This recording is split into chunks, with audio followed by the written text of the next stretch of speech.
le programme de Marine Le Pen, en dernière instance, c'est un programme qui sert les intérêts du capital. Et qui sert les intérêts de la finance, même si c'est toujours sous le couvert d'une préférence nationale. Alors, elle sert les intérêts du capital, on le voit avec pas mal de mesures, hein. Par exemple, cette façon de toujours chercher à exonérer le patronat de cotisations sociales. Alors, eux vont dire qu'ils vont diminuer... ils vont augmenter tous les candidats disent qu'ils vont augmenter les salaires, hein, mais évidemment la question c'est comment vont-ils le faire? Et donc le Rassemblement national veut clairement le faire en réalité diminuant la totalité du salaire, à savoir en diminuant les cotisations sociales.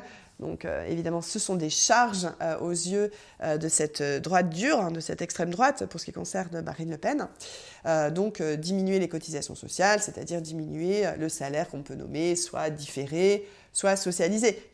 Autant de parts qui devraient revenir justement aux salariés. Donc là, elle ne peut pas nous le faire à l'envers de ce point de vue, puisque c'est clairement une mesure libérale, de droite, qui n'a rien à voir avec justement un programme de gauche tel que celui de l'Union populaire.